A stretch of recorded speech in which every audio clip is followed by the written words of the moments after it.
लेना न देना मगन रहना, न लेना न देना मगन रहना।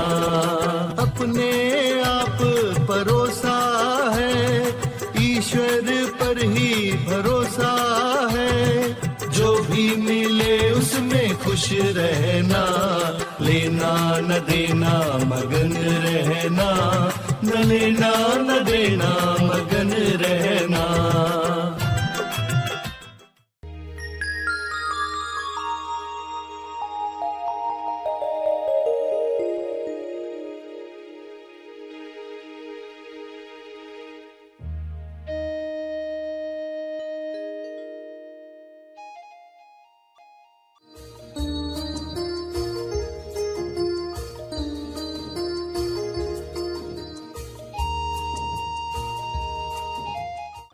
मैं डिजर्व नहीं करता, मुझे कोई प्यार नहीं करता, मैं लकी नहीं हूँ, ऐसे कई तरह की धारणाओं में लोग रुके हुए हैं।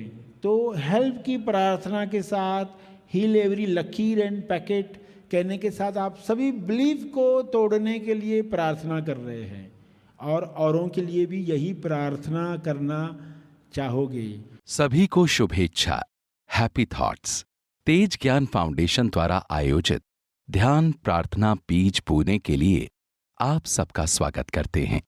रोज हम सब मिलकर प्रार्थना करते हैं ताकि हम खुद भी स्वस्थ रह पाएं और जो बीमार हैं उन्हें भी हम अपनी प्रार्थना का बल पहुंचा पाएं। तो आइए ग्रहणशील रहते हैं और इस प्रार्थना का लाभ लेते हैं। सभी नए साल के लिए मौन में रहकर अपूर्व तैयारी कर रहे हैं। आंखें बंद रखते हुए जो तेज लाभ होता है वह अदृश्य में होता है। जो लाभ अदृश्य में होता है उसके लिए इंसान कभी प्रयत्न नहीं करता। जो दिखाई देता है वही इंसान पाना चाहता है, उसी के लिए ही प्रयत्न करता है। सभी इसी रोग के शिकार हैं। अदृश्य में तेज लाभ को देखना सीखते हैं। हर साल वे अपना हुनर बढ़ा रहे हैं। हर साल वे अपनी संवेदनशीलता, ग्रहणशीलता बढ़ा रहे हैं।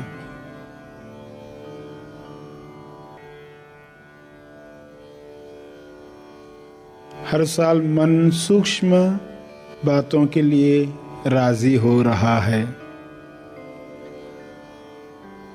अदृश्य में तेज लाभ पाने की युक्ति सिखाई जा रही है।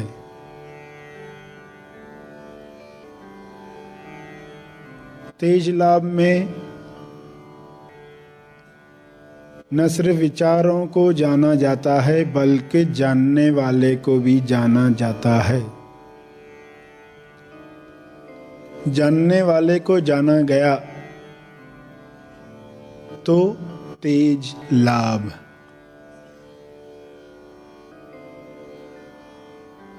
विचार चल रहे थे अचानक याद आया कि मैं अपूर्व तैयारी कर रहा हूं। तो अब इस विचार को कहते हैं स्टैचू। विचार फ्रीज होता है, जम जाता है।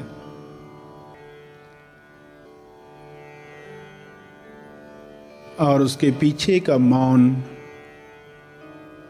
प्रकट होने लगता है। वरना विचारों की तीव्र गति की वजह से इंसान उन्हीं के पीछे पीछे चल पड़ता है। साल का अंत हो गया, वह विचारों के पीछे ही भागता रहा। अब विचारों को स्टैचू कहना सीखें।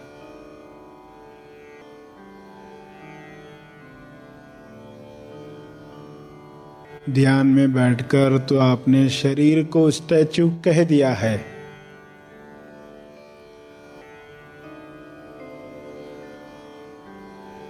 अब जब भी ध्यान में विचारों की भीड़ दिखाई दे तो स्टैचू कहें। इस अपूर्व तैयारी में इतने पक जाएं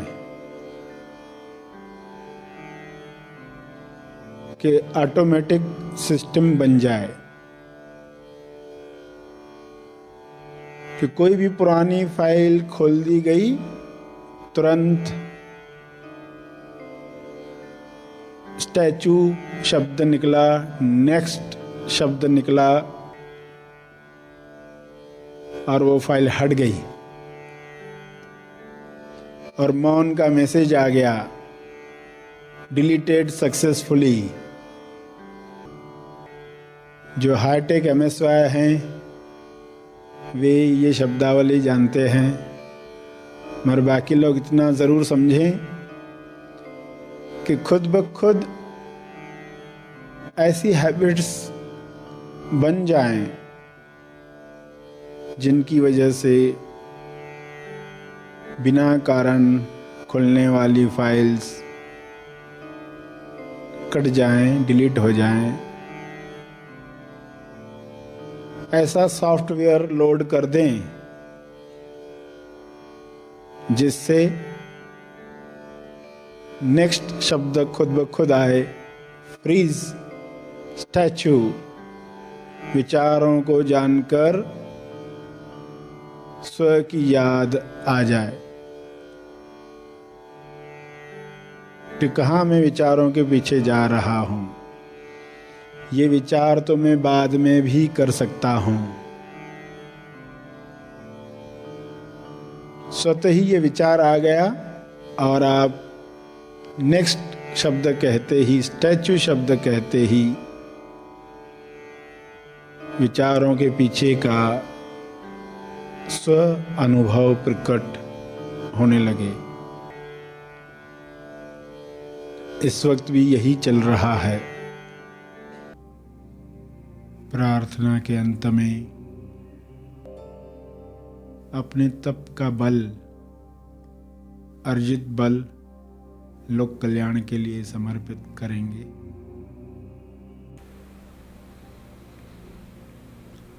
सभी धीरे धीरे आंखें खोलें। आइए सब ग्रहणशील होते हैं एक चेतना संदेश सुनने के लिए। हेल्प क्या है? हील एवरी लकीर एंड पैकेट। जो भी बिलीफ है, गलत धारणाएं हैं, उन सब के लिए आप प्रार्थना करते हो कि ये सारे बिलीफ्स निकल जाएं, क्योंकि इन बिलीफ्स की वजह से ही, रॉन्ग धारणाओं की वजह से ही आप बहुत कुछ कर नहीं पाते कि मैं नहीं कर पाऊंगा, मैं डिज़र्व नहीं करता, मुझे कोई प्यार नहीं करता, मैं लकी नहीं हूँ। ऐसे कई तरह की धारणाओं में लोग रुके हुए हैं। तो हेल्प की प्रार्थना के साथ, हील एवरी लकीर एंड पैकेट कहने के साथ आप सभी बिलीफ को तोड़ने के लिए प्रार्थना कर रहे हैं और औरों के लिए भी यही प्रार्थना करना चाहोगे। तो रात 12 बजे 31 दिसंबर जब आप नए साल को आमंत्रित करेंगे तो इसी समझ के साथ आमंत्रित करेंगे कि हेल्प ही स्टार्ट है, हेल्प ही अंत है, ये कर्म जीवन का सार है। तो हमारा नया साल इसी से शुरू हो और यह हेल्प हर जीव को पास हो, हर जीव के पास पहुँचे, हर जीव प्राप्त करे, ताकि उनके अंदर हीलिंग हो, हीलिंग उपचार हो हर गलत मान्यता का। क्योंकि मान्यताएं हैं जो रोके हुए हैं इंसान को संतुष्टि वाला जीवन जीने से। तो ये हेल्प सब तक पहुंचनी चाहिए। ये भाव रखते हुए आप 23 मिनट पहले ही, 12 बजने के 23 मिनट पहले ही अलाइंड हो जाएं। यूट्यूब पर जो जो चल रहा है उसे सुने और धीरे धीरे उसमें मार्गदर्शन आते जाएगा। और सभी के लिए कौन सी प्रार्थना करने वाले हैं उस भाव में नए साल को इनवाइट करेंगे। और ये करने के बाद, प्रार्थना करने के बाद जब आप आँख खोलेंगे, 12 हुए रहेंगे, तब आपके आसपास जो लोग होंगे उन तक वो मदद पहुंच गई है, इस भाव के साथ आप विटनेस करेंगे, आप साक्षी बनेंगे कि ये मदद आसपास जो लोग दिखें उनमें पहुंच गई है, उसने कार्य करना शुरू कर दिया है। आप प्रार्थना में यही कहोगे कि मैं विटनेस करना चाहता हूँ, मैं चाहता हूँ जो प्रार्थना हुई है इस शरीर से वह अपना 100% कार्य करे और जहाँ जहाँ पहुँची है वहाँ हीलिंग शुरू हो जाए। और मैं इसका साक्षी रहना चाहता हूँ, क्योंकि आप हीलिंग नहीं करने वाले, हीलिंग करने का काम आपका नहीं है। आपका काम क्या है? साक्षी होने का। आप साक्षी हो, आप देखो ये हीलिंग कैसे चल रही है, कैसे लोगों के चेहरे खुल रहे हैं, कैसे चेहरे खिल रहे हैं, सभी आनंद की अभिव्यक्ति कर रहे हैं, आप विटनेस कर रहे हैं। देखो इसमें भी हेल्प पहुंची है, देखो इसमें भी हेल्प पहुंच गई, इसमें भी हेल्प पहुंच गई, लोग खुल रहे हैं, खिल रहे हैं। जहाँ कोई कमी महसूस हो, कोई उदास दिखे, उनको हेल्प करो, उनके लिए प्रार्थना करो, इनके जीवन में भी सेल्फ खुद को हेल्प कर पाए। तो ये समझ के साथ प्रार्थना करोगे तो हीलिंग का टेंशन भी नहीं आएगा। वरना लोग जो प्रार्थनाएं करते हैं तो मेरी प्रार्थना का असर हो रहा है कि नहीं, हो रहा है कि नहीं, क्योंकि मैंने की है, उसमें अटक सकते हैं। तो आप हीलिंग में साक्षी हो, आप विटनेस करोगे, जो जो होगा मैं जान रहा हूँ, देख रही हूँ, और धन्यवाद के भाव में रहेंगे कि ये पहुँच रही है, हेल्प पहुँच रही है, क्योंकि ये आगे भी चलने वाली है।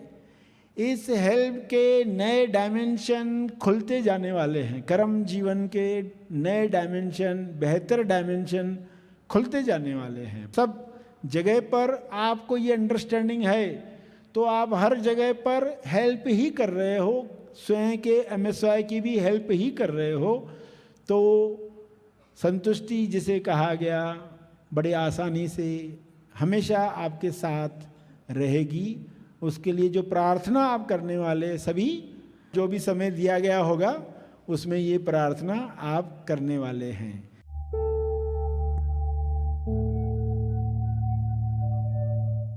मार्गदर्शन और प्रार्थना का लाभ हमने लिया। आइए यहीं पर समाप्त करते हैं। कल फिर मिलेंगे, तब तक के लिए धन्यवाद।